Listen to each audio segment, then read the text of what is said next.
সবাইকে কাঁদিয়ে না ফেরার দেশে চলে গেল অনিকেত। বিস্তারিত জানতে ভিডিওটি দেখুন। শুরুর প্রথম দিন থেকেই দর্শক মহলে জনপ্রিয়তা পেয়ে এসেছে জি বাংলার মেগা কোন গোপনে মন বসেছে।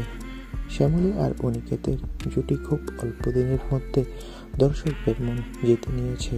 তবে অনন্যার সাথে অনিকেতের বিয়ের পর থেকেই এই ধারাবাহিক থেকে দর্শকের মন একটু একটু করে সরছে। তবে সম্প্রতি দেখা যায় অনন্যার গাড়ি নিয়ে বেরোয় অনিকেত আর গাড়ি অ্যাক্সিডেন্ট করে। তবে এই অ্যাক্সিডেন্টের সূত্র ধরেই কি মিল হবে শ্যামলী অনিকেতের, সেটা জানা যাবে ধারাবাহিকের আগামী পর্বে। সূত্রের খবর বলছে সামনেই ধারাবাহিকে নতুন মোড় নিচ্ছে। আর এই অ্যাক্সিডেন্টের ছবি শেয়ার করে অনেকে বলছে অনিকেত মানে অভিনেতা রণজয় বিষ্ণু নাকি বাস্তবে মারা গিয়েছে। বন্ধুরা, রণজয় বিষ্ণু বাস্তবে নয়, সে সিরিয়ালে মারা গিয়ে আবারও নতুন রূপে ফিরবে। তোমাদের কার কার অনিকেত চরিত্রটি ভালো লাগে? কার কার রণজয় বিষ্ণু ও শ্বেতা ভট্টাচার্যের অনিকেত শ্যামলী জুটি ভালো লাগে? কমেন্ট করে জানাও।